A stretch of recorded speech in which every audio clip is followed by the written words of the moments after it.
Yes Hyderabad కు messy వస్తున్న వేళ హరీష్ రావు ఇలాంటి హాట్ కామెంట్స్ చేయడం ఇప్పుడు పెద్ద హాట్ టాపిక్ గా మారిందని చెప్పొచ్చు.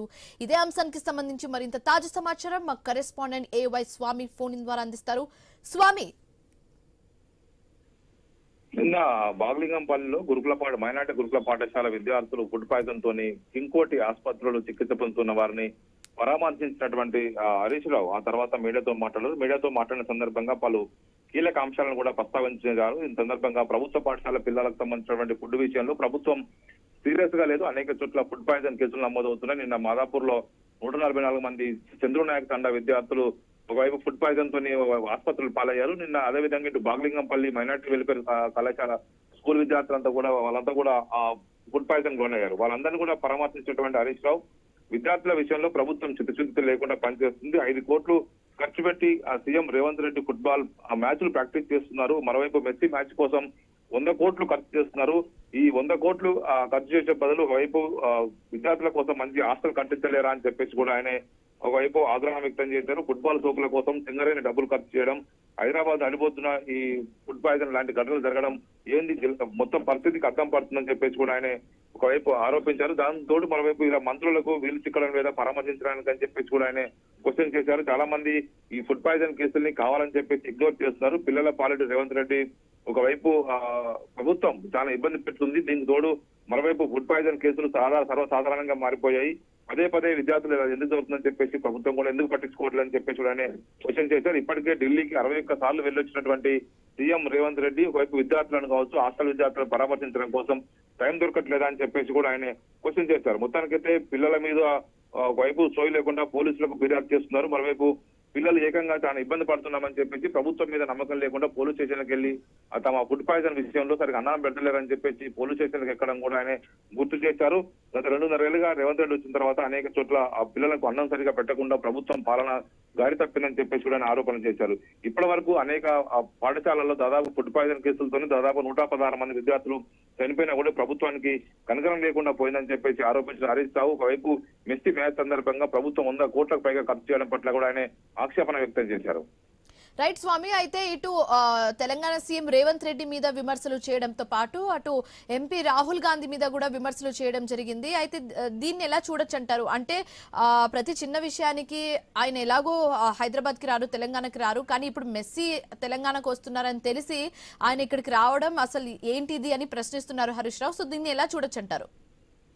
అంటే రీసెంట్ గా ఇలాంటి కీలక సందర్భాల్లో కూడా హైదరాబాద్ కు రానటువంటి రాహుల్ గాంధీ ఇప్పుడు మెస్సీ మ్యాచ్ కోసం రావడం పట్ల కూడా హరీష్ రావు ఆగ్రహం వ్యక్తం చేస్తారు. నిన్న ఒకవైపు రాష్ట్ర ప్రభుత్వం ఎంతో ప్రతిష్టాత్మకంగా Telangana rising global summit meeting పెట్టినప్పుడు కూడా దానికి కూడా హాజరు కానీ రాహుల్ గాంధీ ఇప్పుడు మ్యాచ్ కోసం రావడం పట్ల కూడా ఆయన ఎద్దేవా చేస్తున్నారు. ఈ కాంగ్రెస్ పార్టీ పెద్దలకు కావచ్చు, రాష్ట్ర ప్రభుత్వానికి ఈ ప్రభుత్వం పట్ల ప్రజల పట్ల ఎంత సీరియస్నెస్ ఉందో కూడా అర్థం చేసుకోవాలని చెప్పేసి కూడా క్వశ్చన్ చేస్తున్నారు.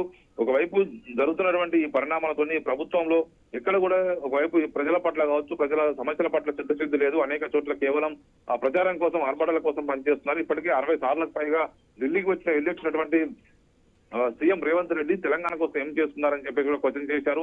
రాహుల్ గాంధీకి తెలంగాణ ప్రజల పట్ల చిత్తశుద్ధి లేదు, ఆయన కేవలం వైపు ఈ మ్యాచ్ల కోసం రావడం ఏందని చెప్పేసి కూడా క్వశ్చన్ చేస్తూ ఉన్నారు.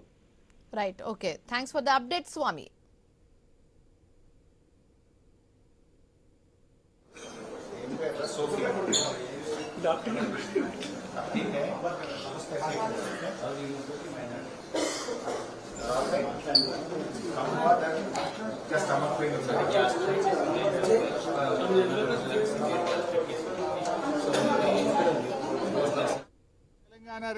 తెలంగాణ రైజింగ్ అని డబ్బులు కొడుతున్నావు. ఇవాళ తెలంగాణ రైజింగ్ కేవలం ఆ ఫ్రంట్ పేజ్ యాడ్లు, పేపర్లలో ఫ్రంట్ పేజ్ యాడ్ల మీద, టీవీ అడ్వర్టైజ్మెంటుల్లో, హోర్డింగ్ల మీద మాత్రమే తెలంగాణ రైజింగ్. కానీ ఇక్కడ పిల్లలు మాత్రం ఆసుపత్రిలో మంచాల మీద ఫాలింగ్. నువ్వు ఎట్లా రేజ్ అవుతున్నావు నాయన? అవినీతిలో రేజ్ అవుతున్నావు, అరాచకంలో రేజ్ అవుతున్నావు, అహంకారంలో రేజ్ అవుతున్నావు, కబ్జాలలో రేజ్ అవుతున్నావు. కానీ ప్రభుత్వ పాఠశాల పిల్లలు మాత్రం ఆసుపత్రుల మీద ఫాల్ అయిపోతున్నారు. కోతలు కోయడం కాదు, రేవంత్ రెడ్డి నోరిప్పితే అబద్దాలే. ఇక మాటలైతే కోటలు దుంకుతాయి. కోతలు కోసుడు కాదు రేవంత్ రెడ్డి. నువ్వు నిజాయితీ ఉంటే గా బడి పిల్లలకు గా హాస్టళ్లలో ఉండే పిల్లలకి ఇంత కడుపు నిండా అన్నం పెట్టు ఫస్ట్. నువ్వు విజన్ 2047 తొక్కుతా పీకుతా అని పిచ్చకుంట్ల మాటలు మాట్లాడకు. పిల్లలకు ఇంత కడుపు నిండా అన్నం పెట్టే కార్యక్రమం చెయ్యి. మాటలు ఎక్కువ ఉన్నాయి తప్ప అన్ని ఉత్తముచ్చట్లే. రోజు ఫుడ్ పాయిజన్ జరుగుతున్నది. ఇప్పుడు తోలు తీయాల్సింది నీదా అధికారులదా? నువ్వే విద్యాశాఖ మంత్రివి, నువ్వే ముఖ్యమంత్రివి. అట్టర్ ఫ్లాప్ అయిపోయినావు నువ్వు. పోయిన సంవత్సరం ఇట్లే మాట్లాడినావు కదా, మళ్ళీ ఇప్పుడు ఎందుకు జరుగుతుంది అని నేను అడుగుతా ఉన్నా. ఇది ఎట్లుందంటే రేవంత్ రెడ్డి కథ వెనకటికి కూడా అన్నాడట, తినడానికి తిండి లేదు కానీ మీసాలకు సంపంగి నూనె అన్నాడట. ఇక పిల్లలకి ఇంత అన్నం పెట్టే తెలివి లేదు రేవంత్ రెడ్డికి. 3 ట్రిలియన్ ఎకానమీ చేస్తా, నేను 2047 విజను, నేను ఫ్యూచర్ సిటీ కడతా. నీ సిటీ ఏందో నువ్వేందో, ముందు పిల్లలకి ఇంత కడుపు నిండి అన్నం పెట్టు. అరే పిల్లలు పోయి ఒక దిక్కు పోలీస్ స్టేషన్